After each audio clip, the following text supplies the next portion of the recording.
The 6 to 7 Figure Show, episode 40. Let's hit it.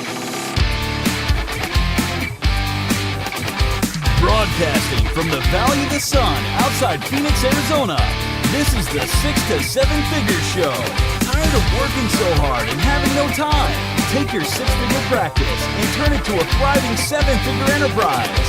And now, your host, author, speaker, mentor, and strategist, Frank Bria. Welcome everyone to the 6 to 7 Figure Show. I'm your host, Frank Bria, and today I am absolutely delighted to be joined by Michael Zipursky, who's the CEO of Consulting Success and coach to consultants. He's advised organizations like Financial Times, Dow Jones, RBC, Omron, Sumitomo. That's Japanese, right? I mean, you've been spent a bunch of time in Japan. So we'll talk about that because I've heard some of your stories about that. But even Panasonic, I guess, so there's the continued connection.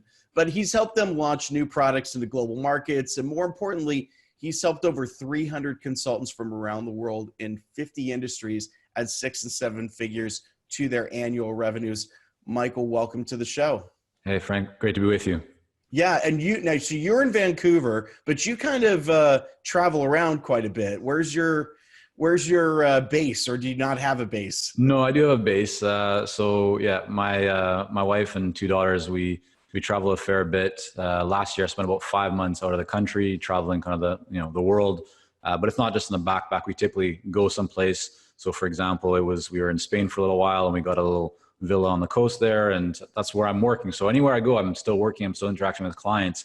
Nice. But we definitely enjoy the kind of the international lifestyle and immersing ourselves in new cultures and languages and food and people and all that. Very cool. Very cool.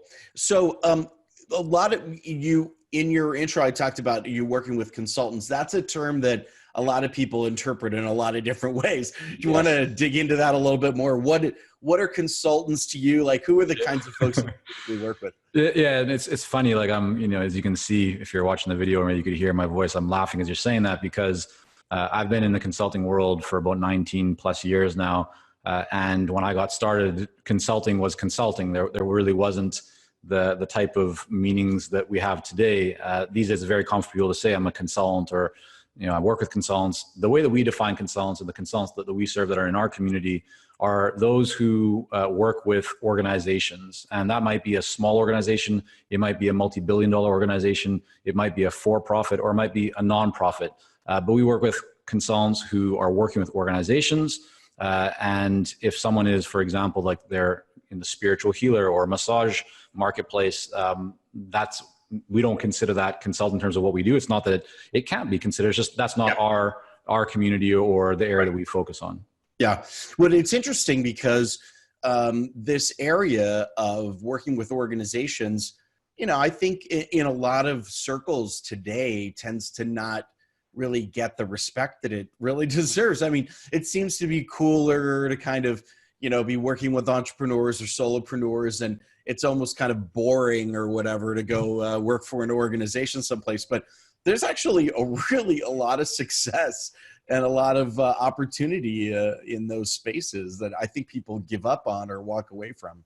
Yeah, I mean, we see a lot of people who are kind of jumping on the bandwagon to sell to consumers or individuals, and they work really hard. They need a lot of infrastructure. Just can take time to get the business up and running, and then they start selling $2,000 or $3,000 or $5,000 kind of offerings. Sometimes they're selling $100 types of offerings. Yeah. But the nice thing when you work with organizations is that if you're really delivering value, then one engagement could easily be $50,000, $150,000, $1 million plus, which is what we see with many of the consultants that we work with. Yeah, absolutely. So what do you think keeps people back from those kinds of things? I mean, because there are a lot of people who are out there who think, I'll just put out $100 sort of info product and that'll be my entire business. And yet on the other side, as you mentioned, there are people who can charge 50 to 100 grand. And I don't think skill set's the differentiation, because you see very smart and talented people who don't go into that direction. So what holds people back, do you think, from that? Well, so in my observation, people who kind of gravitate towards selling $100, $200 things, whatever that might be, online, have been, seduced or at least excited by this kind of dream or this image of making money while you sleep. And I think many of us want that. I mean, we've certainly experienced that in our business over the years, where you can create assets that are evergreen. But it's, it's the same amount of work just to sell $100 gizmo as it is to sell a $10,000 program. It doesn't really require extra effort. So I think the biggest thing that holds people back is the limiting belief that they have themselves, that it's somehow harder to sell something that is a higher dollar value. But if you start to understand that it's not, and you surround yourself with the right people and you start to attempt it, then you can see that it really isn't. So I would say the limiting beliefs, and the second is just the action taking, just really, moving forward towards it and doing whatever you need to do to actually learn what is required to be successful in achieving that. Yeah, that, you bring up a really good point, which I know, because I've said this a lot, and you get this like look of incredulity, like where people are like, wait a minute, it's the same amount of effort to sell something for $100 as it is for $10,000. Like that can't possibly be true. But it's fascinating that it is in fact the case. And a lot of people do think somehow that it's just going to be easier to sell cheap stuff, when in fact they're pushing the same rock up the same hill basically. And at least in my experience, it's even harder, because anything that's priced low is automatically, people are going to look at it a little bit and kind of go, well, I mean, how much value could it really be if it's only $100? And I would also maybe add to that too, Frank, that when you sell like lower priced products or services, in many cases, you tend to attract people that are also, I wouldn't call, they're not lower quality, but they tend to complain more, or that, I think the big thing is they're not as invested. If someone's investing $10,000, $50,000, $100,000 plus, plus into something, they're going to have a higher level of commitment because there's more on the line for them. But if someone invests $50 or $150, it's like they don't really need to take action on what they've purchased. And then if for some reason they don't get the results they want, it's just as easy for them to say, hey, this didn't work. But it's not the thing didn't work. It's that they didn't put the time and the effort into actually making it work. Yeah, absolutely. Like it's funny because I was reading an article yesterday actually about the old Columbia House CD business model, where you'd get 11 CDs for a penny, and the whole idea was the negative option billing. In other words, they would just sort of assume you'd forget. And people who are kind of in the either very low ticket membership site stuff or very low, they're trying to price in a way where they're just kind of like so low as to not even be memorable. And I kind of think, man, how are you going to make an impact in the world if your pricing is, you're kind of planning on people just like forgetting that you're being charged on their credit card? Just seems. Well, yeah. See, that's the world that I don't really know, because we don't specialize in that. I'm sure there's people that clearly there are who know how to really make that work. For us, I'd prefer for people to try and create the environment that they become memorable, right? They're really creating value around their brand. One of the criticisms, I guess, of the consulting space as a business model is that it's hard to break out of the sort of time for money trade, $1, 1 hour kind of a thing. What are some of the things that you're seeing your clients do to position themselves for a business model for growth and scale, rather than one where, they basically get trapped under an income ceiling? Yeah, that's a fantastic question, because it really is a big challenge for many people. The biggest thing, again, it's the limiting beliefs. It's the ideas that you hold. And there's very few situations where you can't be charging based on value and based on ROI. So what we've observed is there's, typically two kind of components that go into that. One is you having the knowledge of actually how to do that. And that starts not just with charging in a different fee structure, but rather learning how to have what we call a meaningful consulting sales conversation, where you're really digging deep in that conversation to identify the value and the pain, and not just, what is the potential ROI, but what's also like the COI, the cost of an action. What happens if you don't move forward? So there's a lot of other questions that you want to ask around that, but having that conversation is so critical. And I think a lot of consultants, when they have that initial conversation with a buyer or prospective client, they stay at what we call it the surface level. They're asking surface level questions. It's like one question to the next, but they're never really digging deep. They're never peeling the layers of the onion back to really understand and kind of get at the core of the value and the kind of the impetus for that buyer to say yes to what you're doing. But when you have that conversation, what happens in the buyer's mind is you actually are now communicating a lot more value because you're getting them to share things that they otherwise wouldn't have been sharing, and no one's really asked them that question before. So they have to think about things differently. And now all of a sudden they feel that interaction with you becomes a lot more valuable, and they see you as a trusted advisor, a potential long-term partner. And then they actually see, if you've structured the conversation correctly, they actually see investing with you or kind of engaging you as an investment, not as a cost. And so if you go in as a consultant and you don't have that meaningful conversation, then they're just going to see you as a cost and an expense. And that's why they look at it as hourly fees, and that's why they expect hourly fees. But if you've shifted that whole kind of perception and belief into value because they see investing into you as an actual investment, then they're happy to do it. They might not be necessarily 100% joyful to write that big check, but they're at least kind of getting excited because they know that by making this investment, they're going to be getting more back from that. So that's the first thing, is having that conversation, kind of shifting the belief around it. The second thing is just taking action. Like I remember I wrote about this in one of my books, but sitting down with a client, her name was Corey. We were at the Pan Pacific Hotel in Vancouver. She was in for a conference. She was going to be speaking or running a panel, had breakfast together. And she was telling me about this client that she had and how she was charging them on an hourly basis. And I was like, well, why haven't you shifted? She's like, I know I need to, Michael. I know that you've been telling me to, but I just haven't done it. And I said, well, why? So we talked through it. At the end of the day, she decided, okay, she just went for it. And she asked the client, here's the structure, here's how I'd like to do it. And she won that new business. And we had another client who had a $60,000 potential project they were going to be doing on an hourly basis.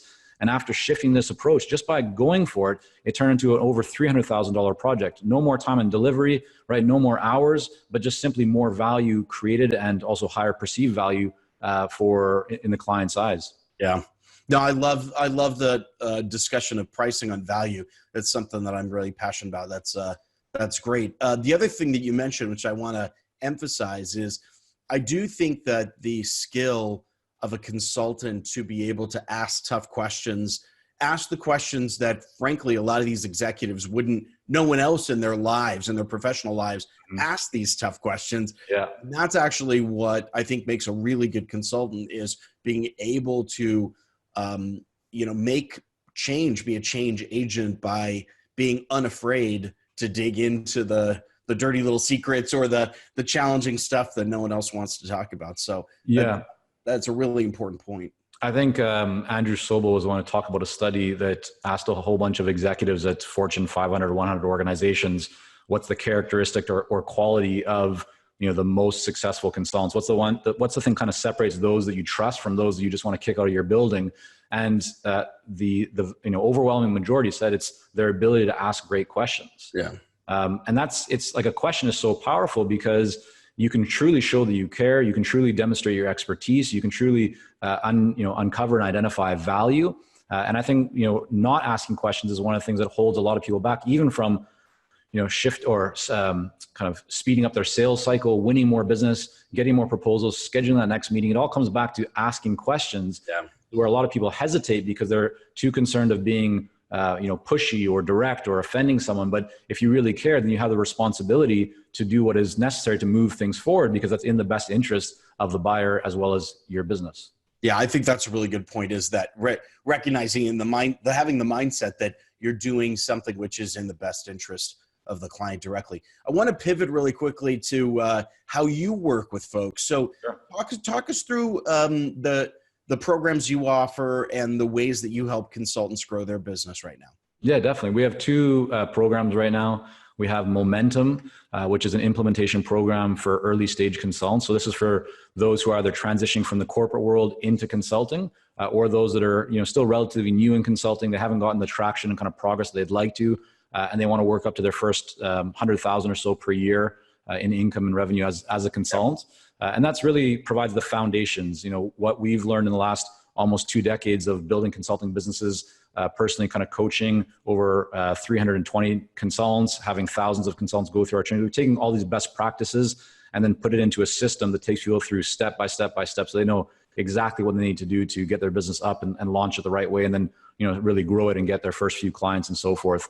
And then we have Clarity, which is a coaching program. So this is where we work very closely with a small group of consultants, create a customized plan for them, help them with their marketing, help them to really get clarity around who their ideal clients are, their areas of specialization, how to really communicate their expertise, how to price their service offerings, how to win more proposals, and then also, importantly, how to start to build a consistent pipeline of business leads and opportunities. Yeah. Can you walk us a little bit through the process of the group program? So a lot of people, I think, when they're working with organizations, if they're consultants, that feel like that it's tough to work with, a lot of people. Like, if you've got, well, you did say sort of small curated group, but Yep. To work with even more than one at a time because their needs seem so different. And so can you walk us through some of the things that you do in the program that allow you to work with that small group all at once? Yeah, sure. To be very clear as well, because I think there's different models and different people like to run things different ways, but we've been very intentional from the beginning that we don't want to have a massive program where we're just, allowing anyone to come in the door and just treat people like numbers. For us, we do really work with a very small group at any given time. And it's important for us because we want to be able to work closely with our clients to help them to get really great results. The way that we've set up the structure is each client is supported. They have, of course, direct access to myself. They have access to my cousin and business partner, Sam. And so they are able to have some calls with us throughout the program. And that's on a kind of a structured basis, but they also have access at any time. Email, we have a private forum for clients so they can post their questions in there 24/7, get feedback not only from ourselves, but also from the community of other clients and consultants that are there. We run a weekly Q&A consulting call. So that's an opportunity for people to jump on, get their questions answered, right? Pretty standard stuff in that way. But we've also done, in addition to all the trainings and templates and kind of, scripts and best practices that we've accumulated over the years that work specifically for consultants, we have peer success coaches. So currently we have 4 peer success coaches. These are consultants that have gone through our programs and have built up very successful consulting practices themselves. And so as a way for them to stay part of the community and kind of give back for what they've been able to achieve, and also just because they're great people and they like to be kind of dialed into what's going on, they also are made available to our clients. So we have peer success coaches that specialize in sales, others in systems, others in messaging and branding, others in different types of growth structures and acquisitions and so forth. So we're able to provide, as a client, when they come in, not only do they have access to the core trainings and the weekly calls, but they also have one-on-one calls and access to all of us and also the peer success coaches. So they're really supported from many different angles. And we find that is what helps them, on the back of creating a very customized plan that we're then able to ensure that they're getting the support that they need at every step as they work on implementing that plan.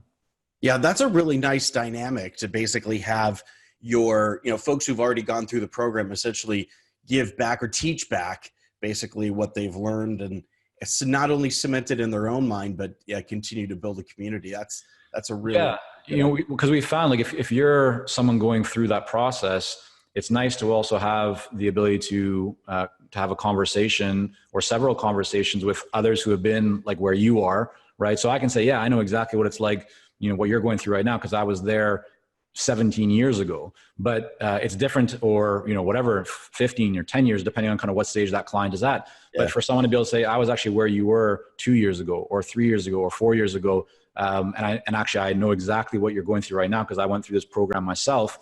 That I think adds a nice kind of layer and level of support and kind of peace of mind for people as they're going through the process. Nice.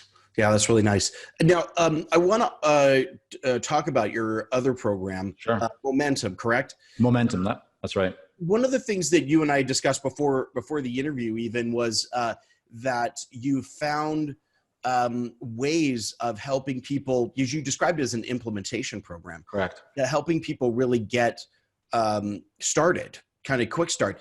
And I'd love for you to chat with the listeners here about the kinds of things that you're finding work in that space, because that seems to be an area where there's a lot of challenge and difficulty, where if you remove the coaching or you remove the human, so one-on-one, I can kind of work this through individually with you, that people are having a hard time helping people complete programs and get success. So what are you finding that's working in that space as you're getting people kicked off?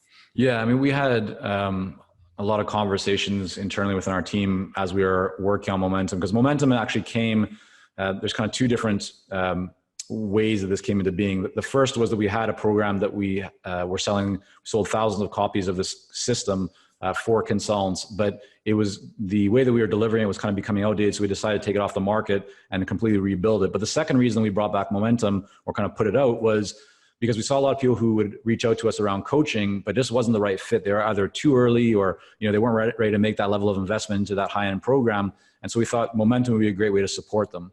But the other thing that for us was really important is we didn't want just to have like an information product. We didn't want to just give people more information, because the reality is that we all have access to like way more information than we can ever consume.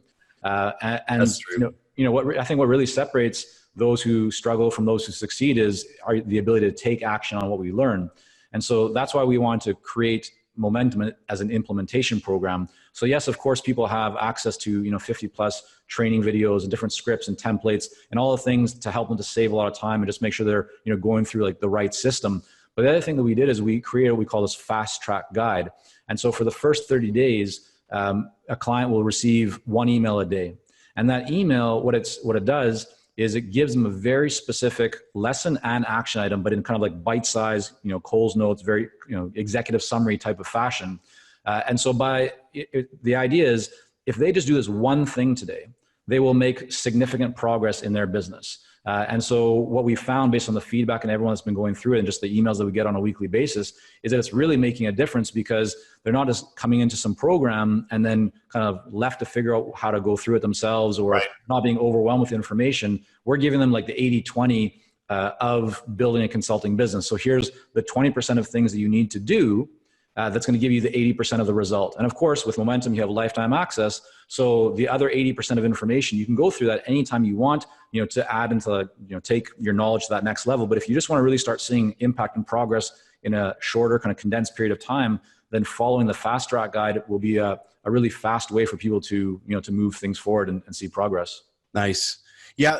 I like how you've focused in on the sort of one thing a day, get something done. Because I do think a lot of times, especially in information products or courses, there's a sort of sense of overwhelm, because people are pushing a lot of content at you and thinking that that's the value proposition is, go through my 79 modules or something like that and then figure it out. But it's actually the action that really makes the difference for people. So I think and I think like if we talk about growth and like whether it's high ticket programs or, mid-range programs, my observation and experience has been that like real growth and scale comes from subtraction, not from addition. And I see a lot of people these days focus on, what else can we add? What else can we do as a way to grow? But if you study the most successful businesses out there, they typically really got their edge or gained significant traction by having a very, very focused model and removing things that weren't necessary. And so that's what we've tried to do. That's what we, counsel and advise our clients on doing as well. And it seems to work out pretty well. Nice. That's great. Michael, unfortunately, we've run out of time, but this has been a really fascinating discussion. One last question for you before we close up. If the listener is a consultant and is kind of wondering, hey, things don't feel right, what's one big thing they can do that's going to get them a lot of leverage and a lot of momentum, kind of quick win? What advice would you give for a consultant that kind of felt stuck right now in the business growth mode? Yeah. So, I mean, it's a really great question, and I would want to go deeper into that, right? To be able to give good advice, or at least, the best advice that I can. I would want to better understand like where they stuck, what's their situation, because I don't think there's just one thing that applies to everyone. But I'll share. I want to try and add as much value as I can here for everyone. And I would say that probably one of the biggest things that I see where people are missing opportunities is that they're not focusing on having enough conversations. They're spending a lot of time building things, planning for things, overthinking things, right? I think many consultants tend to skew towards the perfectionist side. And so it's easy for us to overthink things. And that's actually the worst thing that you can do when you want to grow your business, because business doesn't happen just from your website or just from your product or just from your business plan or your logo or your colors or like any of that kind of stuff. It happens from conversations with buyers. And so really getting focused on having consistent conversations with buyers is what, in almost all situations solves problems, right? Like any problem that someone is having right now, most likely can be solved by having more clients and having a full pipeline. And the way that you achieve that is by having conversations. And of course, you can layer on, well, how do you create those appointments and all that other stuff. But just in terms of what you're doing right now, I would challenge someone to really look at how many conversations am I having each week and each month, and then what am I doing with those. So one other addition to that is a lot of people leave opportunity on the table by not following up, right? Maybe they reach out to someone, they connect with someone on LinkedIn, but then they don't really do anything with that. They might make one or two attempts, but if they don't get a response, they feel like, oh, I guess this person doesn't want to do business with me, and they go on to the next. But most, business is going to be coming not just from that initial connection or that initial conversation, it's from the follow-up conversations that you have. So really shifting the mindset from transactions and, building products and services and planning all that to more of relationships. So how do you connect with more people on a human level? How do you serve them? How do you add value for them? How do you do more follow-up with them? The more that you do of that, just the more momentum you're going to create, no pun intended there, but the more momentum you're going to have. And that's really what I think is going to help people to propel their business forward and get to a much better place. Yeah, nice. And it's true that there's a million different tactics and things you could talk about to actually create more conversations. But I do think that a lot of time it's a mindset thing. You go into the day thinking about how to create conversations, and those opportunities tend to present themselves because you're looking for them. That's great advice. More conversations. Love it. Michael, what's a great way for people to connect with you if they want to continue the dialogue with you or want to learn more about what you're writing about and talking about with folks? Yeah, I'm definitely available on LinkedIn. If you want to reach out, you can always just let me know. I'd love to hear how you've found this podcast with Frank. He does a great job here. So reach out, you connect with me on LinkedIn. We also have a 47-page guide on how to become a more successful consultant and build your consulting business. Of course, that's free, and you can get it at consultingsuccess.com/blueprint. Awesome. Thank you for that really generous offer. Really appreciate that. Appreciate your time as well. I think it's been a really good discussion. I think there's a lot of folks who have been toying around selling to organizations, really moving into that true consultant role that maybe have felt like maybe it's over their head or that it's harder than some of the other stuff that people are seeing doing. And I think you're a testament, you and your clients are a testament that that's not necessarily the case. There's actually great success in that area. So thanks so much for that. Really appreciate it. Yeah. Thank you, Frank. And thanks everyone for being here with us on this episode of the 6 to 7 Figure Show. I've been your host, Frank Bria. And, Michael and I have been talking for a while about consulting because we both have this background. So if this is an area where you've got value and expertise where you consult to an organization, I highly recommend you take a look at whether or not consulting is the right thing to be selling for you instead of other business models. And Michael's given some great advice to get that kicked off. So thanks to him. Thanks to you for spending time with us. And we'll see you in our next episode. Take care. Bye-bye.